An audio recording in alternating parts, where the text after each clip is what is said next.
Le premier lecteur ce soir sera Dominique Fourcade, à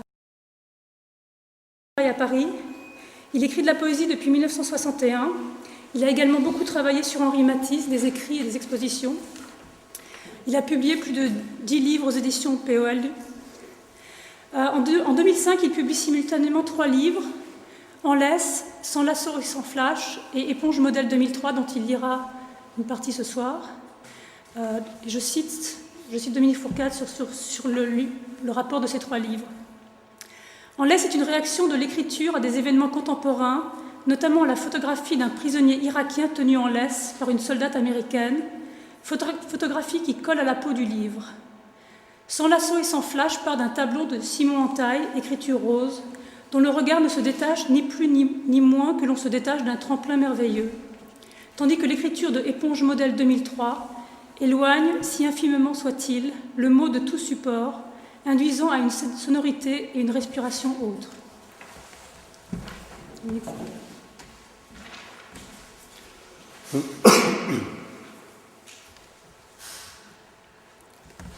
Bonsoir. Je remercie Abigail Lang de nous avoir invités ce soir. Je remercie Xavier Douroux et le consortium de nous accueillir. Et je voudrais dire que c'est pour moi une grande joie et un grand honneur de partager cette soirée avec Lynn Hedgenian. Des 3 livres que j'ai écrits simultanément et que j'ai publiés simultanément en mai ou juin 2005, je lirai ce soir Éponge modèle 2003. Pourquoi celui-là plutôt qu'un autre? Parce que c'est celui des 3 livres qui contient le mieux les 2 autres, et c'est aussi celui où le vide est le plus grand. Je lirai les 30 premières minutes de ce livre, et si je l'avais lu en entier, il aurait duré 50 minutes.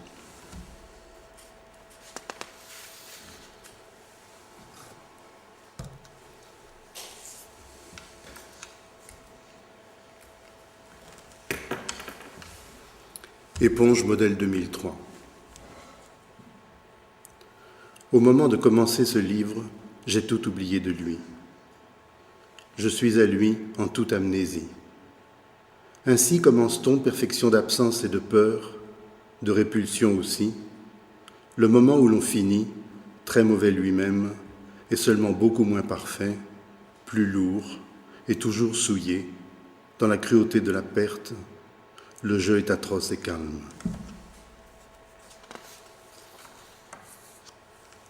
Devant moi, et autour et en moi et pleinement, il y a une étendue d'écriture qui n'est pas de moi, plus excitante, plus dure, des rangs de lavande robotisés, spacieux, un infini, un désespoir bleu, une touche qui n'a pas d'auteur.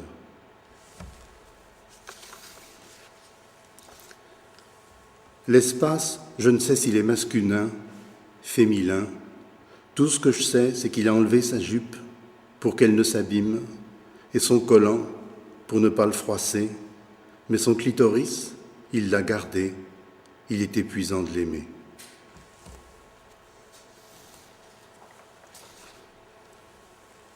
Odeur de buis arraché à la mi-mars de je ne sais quelle année conversationnelle, puis déposée sur une lamelle pour échantillonnage de mon enfance et de là expédiée dans le court moment adulte, pour étude et bétude.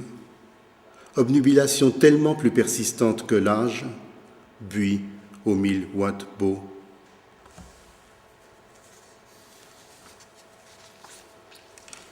Un passage, un modèle de viol, ici un passage prévu pour l'un des 2 autres livres est détourné. Mais ce passage aurait sa place dans tous les livres, parce qu'il semble que le viol du féminin par le masculin aura été la marque du siècle.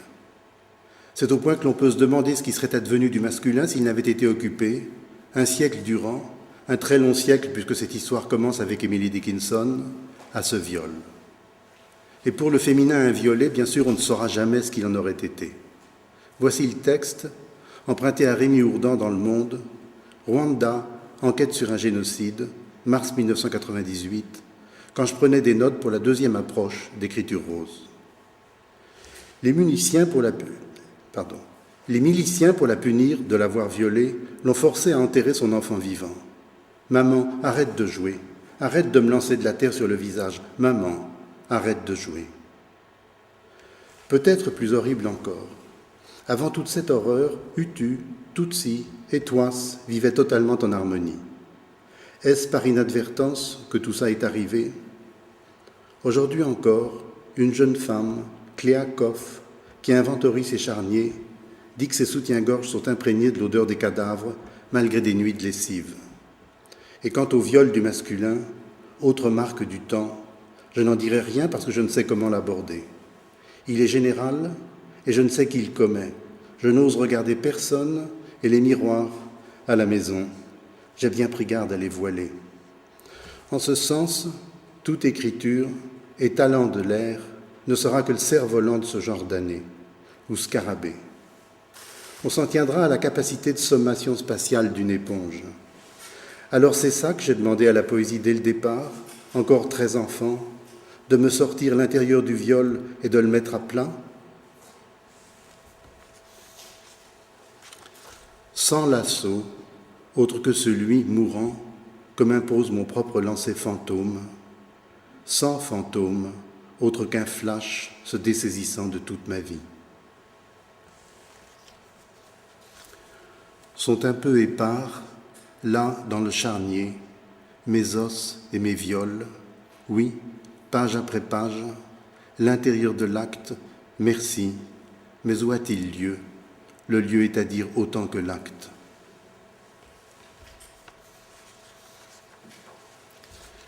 Et toute la surface, j'ai couvert de sucre pour que les fourmis y viennent du corps de mes larmes, 2 ou 3 choses que je sais de moi.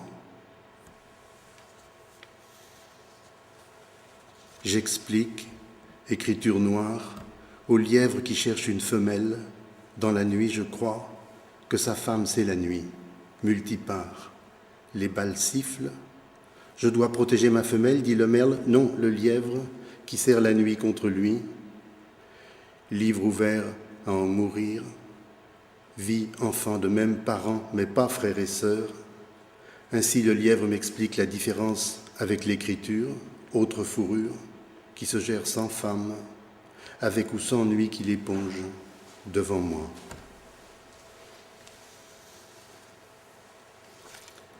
La première détonation donne cla, la deuxième halk. Et puis je crois il y a cal qui se détend en lac entouré de montagnes, avec mon écharpe de morphine autour du cou et un silencieux pour les grands meurtres, hanche de laiton, lamelle, d'aucun store femelle, pluriel.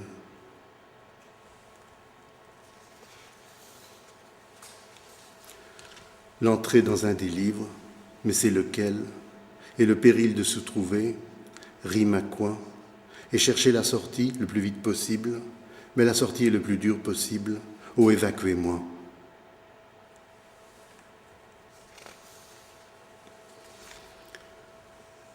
Le lieu du marais et du secours fou et de l'amplitude, dont par couardise je me défie, il faut pourtant s'assurer du secours de l'étranger.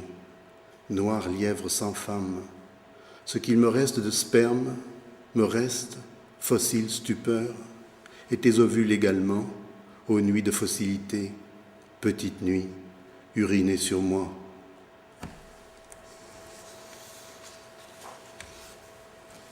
Des 3 livres simultanés, nul n'est venu le premier, ni le deuxième, il n'y a que des troisièmes. Le triangle est en rotation. Je leur ai dit que nous n'avions à être ensemble que quelques mois ou des années entre la vie et la mort, à être ni la vie ni la mort, petite nuit, urinez encore. Jeune lièvre, démarré profond, vous n'avez que quelques nuits, plus vie que vie et mort.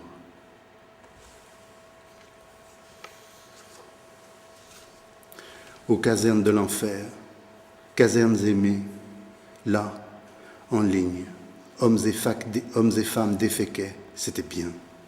Là, je sautillais d'allégresse, cherchant des lèvres, immonde caserne de l'écriture, à pourriture rose. Là, je crois que c'est à mon commandement, j'en ai l'illusion, les soldats versifient en sang, au son du tambour et du non-tambour et à reculons, j'ai tous les bâtons et les roues. Sur l'esplanade, elle-même site archéologique, les soldats qui n'ont rien à faire ici, et en chacun d'eux un humain qui a tout à faire ici, les 100 pas. Les femmes se liment les ongles et font les hommes soldats une rafale pour la forme. L'un d'eux parle sexe en argot de Chicago, l'autre parle argot en sexe de Chicago. Ça n'a rien de facile. Quelqu'un part torturer et s'attarde, je vérifie si c'est moi. Ma femme dit « Oh le chien » dans son rêve important. Le sexe et l'argot montent la garde et la crosse de la poésie. Soit une éponge, imbibée de 3 livres, une éponge oreille, je reprends. Ça ne dure que quelques mois entre la vie et la mort. Mois qui ne sont ni la vie ni la mort, le temps qu'il faut pour l'éponger, ou quelques années. Au rebord de chaque branche libre d'un fer à cheval ou du dessous du pied d'un cerf, mon éponge qu'on égorge et sur laquelle s'agglutinent des étoiles et qui dégoûtent de sang, ceci est peint sur fond d'or, et de nicotine et résume, me prend toute l'histoire de la peinture et de l'humanité, pendant que le peintre et l'écrivain ne font rien avec leurs yeux, avec leurs mains, d'autre qu'un brouillard, une suie.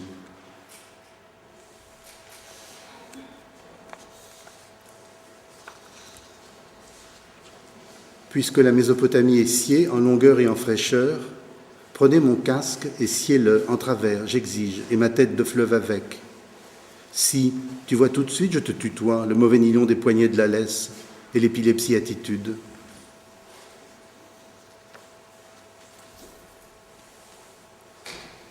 Ce n'est pas un regard, c'est une forme disproportionnée au corps. Une tête règne sur le lac, énorme, tête de l'époque, avec casquette en arrière façon lune, révulsée, règne sur le clapot du lac. C'est le moment le moins masqué de ma vie. Tête énormément là sans regard, sur lac absolument là robe, vertigineusement absente de moi.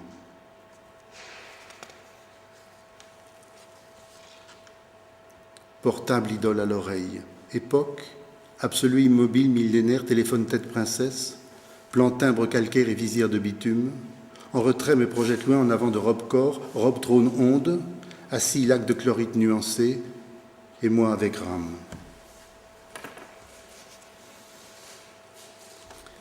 Lac, au sang du tambour, et l'eau règne dans les têtes à flotteurs. Je suis sale. Laisse-moi me laver d'abord, dit le soldat, ou quelqu'un comme, au moment de monter à bord de l'écriture. Et effectivement, dans cet uniforme, il est impossible de distinguer si c'est une femme, d'autant qu'elle tire si bien, et porte sa scie à casque à la ceinture. En tout cas, c'est une idole, en kaki de fatigue.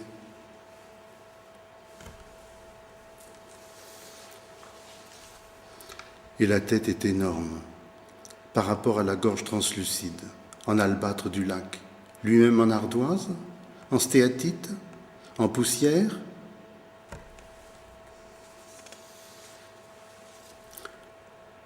Le lac en ardoise, à l'intérieur du lac en albâtre, ah c'est bon ce sang du lac.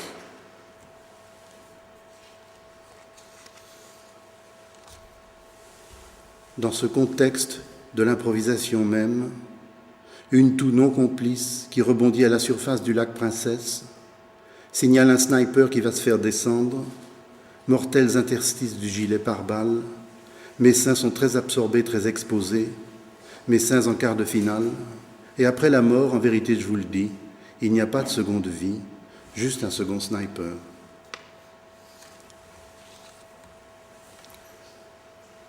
Tout l'isolement lié à la pratique du net, elle-même liée à la solitude dans la chambrée et à l'envoi des photos immondes.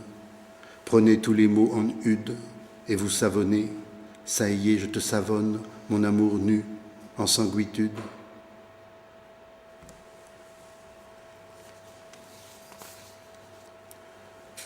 Mon amour amputé des 2 jambes, tu ne m'avais pas prévenu qu'il n'y aurait même plus de place pour les sous-titres sur le film en VO de ton corps.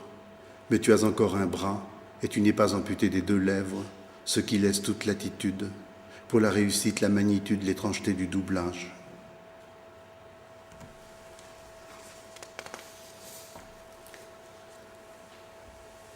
la chose qui s'est dénouée. Simplement, par induction, je suis remonté des faits aux lois, je suis redescendu précipitamment jusqu'aux faits les plus infimes. Par exemple, de l'utilisation du portable à la déformation des poches de ma vie, à l'accroissement démesuré de la solitude, à mon goût intime pour l'aviron dans le clapot, pendant que la lune abandonne tout ce qui peut être abandonné. Dans mon rapport avec l'époque, c'est dénoué, peut-être au moment où je suis passé à 3 livres. Et je n'ai plus eu qu'à descendre dans le syllabique trivial de chacun des livres, avec le sens de la loi, et me rendre à l'évidence d'un trou dans l'époque à chaque pas. Et puis j'ai senti que quelque chose se renouait, une chose voisine de la même chose, sans doute parce que j'approchais de la fin du 3e des 3e livres.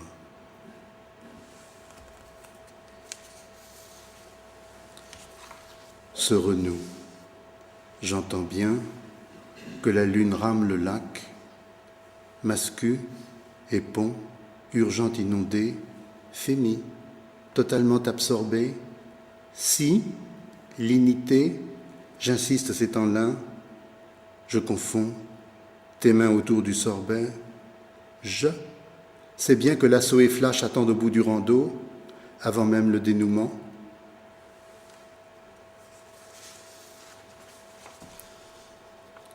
Me sort de l'oreille une goutte de sperme corbeau. Tu me trouves beau avec mes crottes bleutées.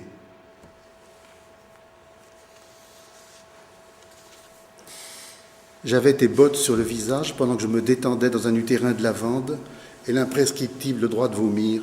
Je te trouve belle. J'insiste encore. C'est en l'un. G avant N et E après, en toute sérénité.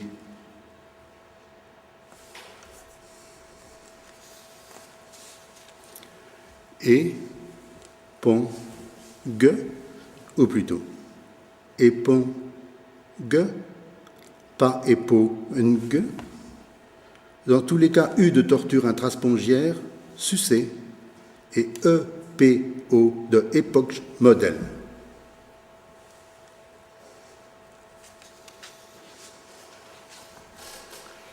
Sonnerie de la promenade dans le mur. Exercice imposé, 1 heure d'écriture, prose que je ne puis écrire qu'habillé. J'astique, rien entre le Tigre et l'Euphrate, juste un bassin. Je gratte Véro, son diminutif c'est Véronique dans l'arène. Son augmentatif, je vois son décolleté par satellite.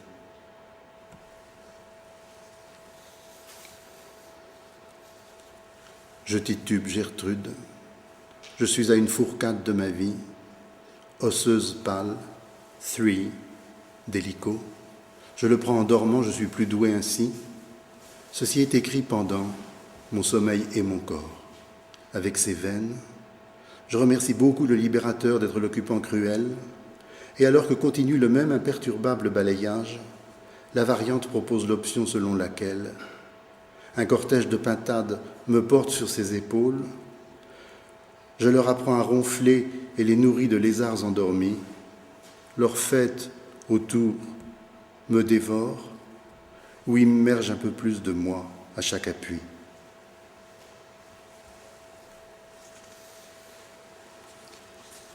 Élévation. Ceci est mon sommeil, dont ne respire que la laisse.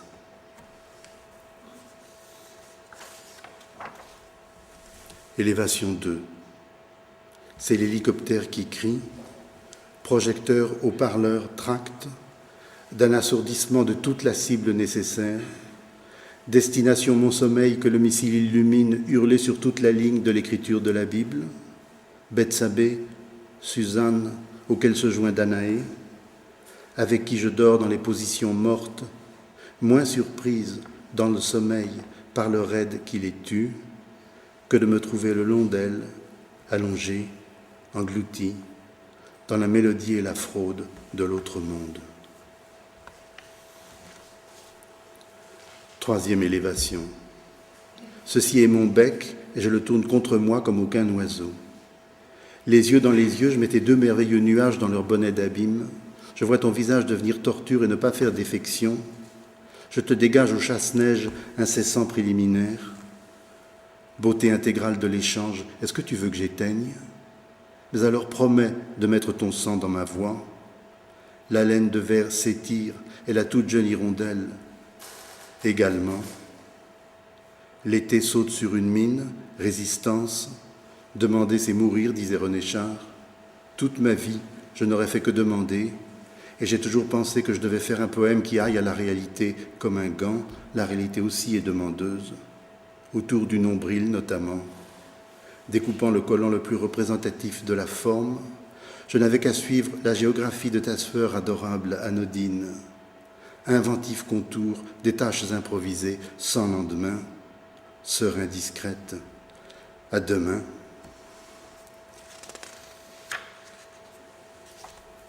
20 avril 2003, Irak. Jeune tilleul de la cour plantée par nous.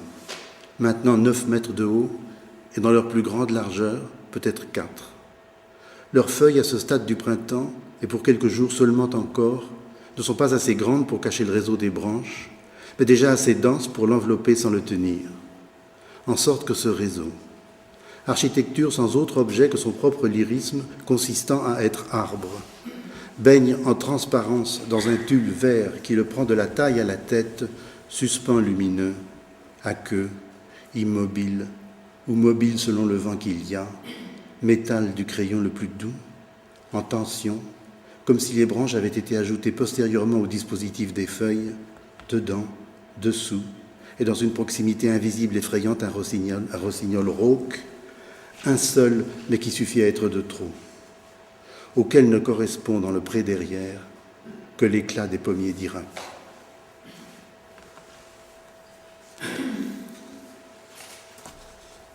Élévation pour Bernard Collin.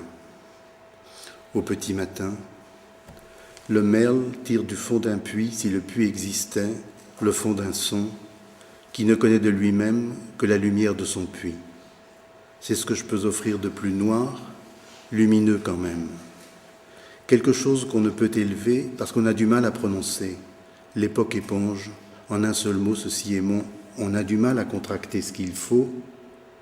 Cependant, on peut l'aimer sans l'énoncer, mais non sans en mourir.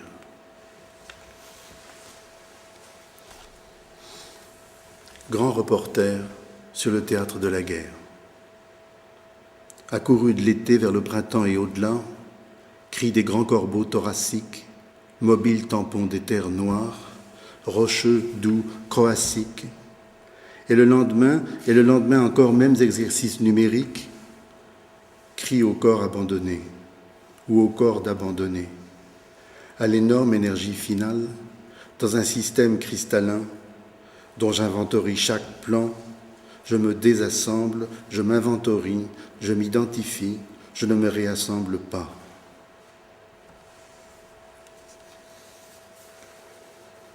Élévation 5 pour mes frères. Biscotte carte de crédit Terminal Iron Works. En bleu clitoral, j'ai peur. Le maillot de métal amputé éclate aveugle autour. Une escadrille de mésanges s'est cotisée pour mourir. Après s'être offert une rafale de grains de beauté. Rencontrable petit organe érectile à la jonction s'appelle le frein. Et dans le sec frigidaire j'ouvre, le ciel trouvé mort, cils d'écureuil à table de maquillage et sûr de peupliers coupantes sûres.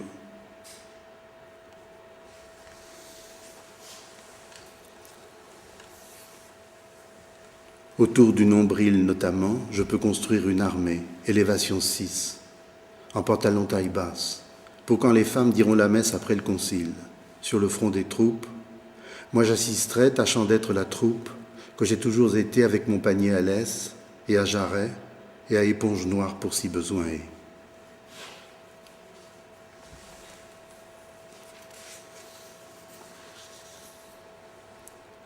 Septième élévation, les propositions pour torture et autres schémas d'apparition sur la photo sont loin d'être prêts, ou plutôt on ne sait pas encore qu'ils sont prêts.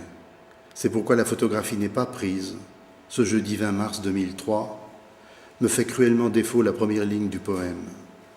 J'ai les paupières les plus lourdes, telle est la première ligne eyelid, Aujourd'hui, c'est confier toute la vie introuvable qu'il y a quand la mort advient, mais de cette confidence, on ne peut rien faire que l'absorber.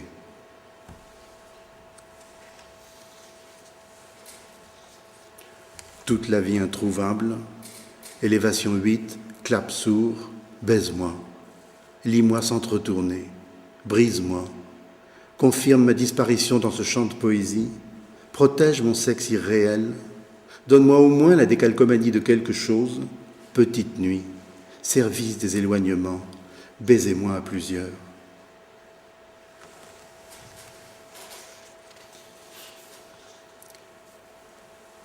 Qui que tu sois, même le pire, rapproche-moi d'un centre de ma voix, au moins ça.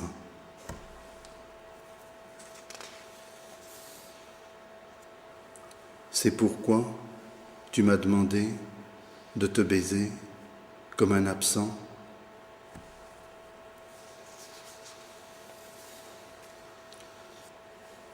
Je suis dans la chambre des sons, chambre de sons infâmes, logé, epkong blasphème, cri de Goret, pour y entrer. Il a fallu tellement mourir de mes oreilles, de mes yeux, de mon sexe, et je ne sortirai de cette éponge pour rien au monde.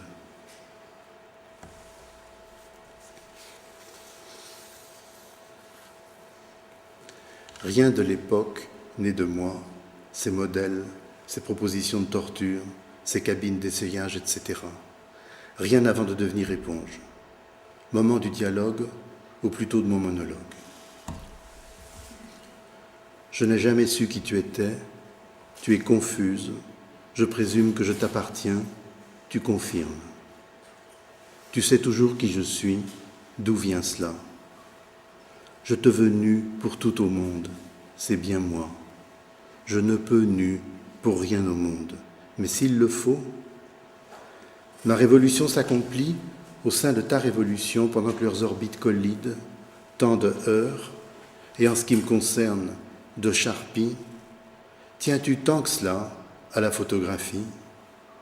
Toute l'éponge est de moi, au plus profond de moi, repérée, et en elle est tout de moi, absolument hors de moi. Je sais que tu jouis en moi, puis en moi tu te détournes de moi, est-ce assez exécrable? Tu ne m'as même pas appris cette voix de torturé qui m'a intrigué quand je l'ai entendue chez d'autres et qu'il m'a fallu réinventer.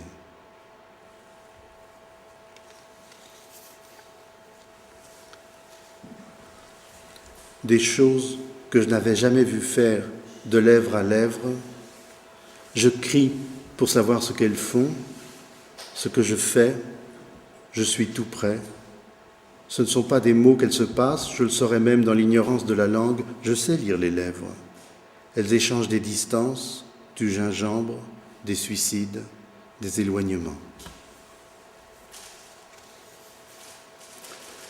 La situation, ou plutôt son résumé à formule basculante. Appel de phare.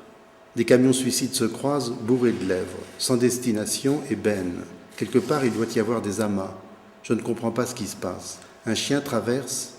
Pour l'éviter, j'entends qu'on freine jusqu'au violet et des dislocations affreuses.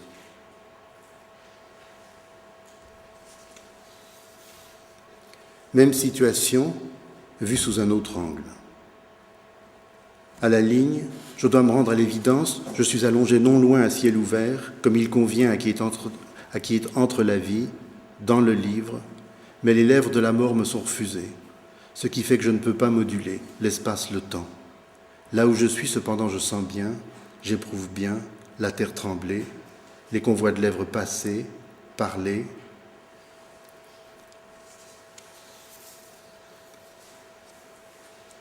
Enfin, ce matin, le sorbet, après tant d'années, l'espace lèvres, l'espace du tout arrive est tellement plus important, plus moderne que l'espace croix, mais l'espace croix, il est impensable de s'en passer pour comprendre que le moderne est quelque chose de décloué, quelque chose que les lèvres enlèvent, et qu'on peut toujours leur arracher, reclouer, la forme est là, le plus surpris par ça, c'est moi.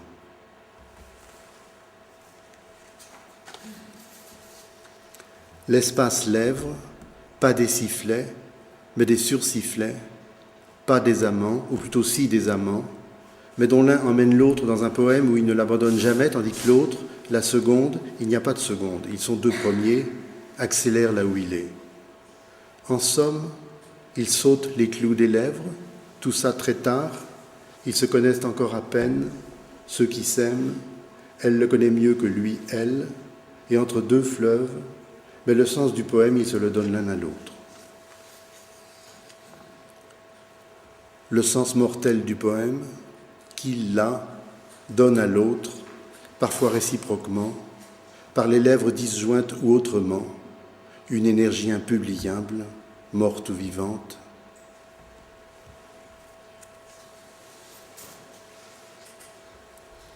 Dans la vie de cet instant ou de l'instant qui suit, il faut d'abord inventer une immobilité, mais tu peux bouger.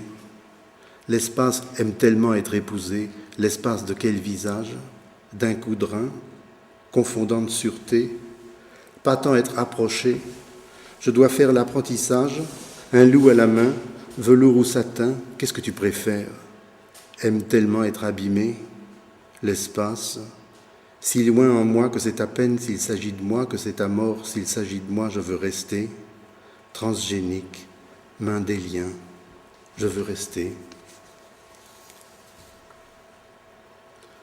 Dans la vie de cette imponge ou de l'imponge qui suit, il faut d'abord être abîmé, transgénissé. Page, tu ne peux être lu sans le poème qui précède, ou le peux-tu? Et, non encore fait, le poème qui te suit comme s'il était le dernier, quoi? S'il venait à n'être pas fait, quel sens aurais-tu, arrachement du visage? Quelle compresse de gaz, ciseaux dans le souffle? Et puis, on vèle. Merci beaucoup.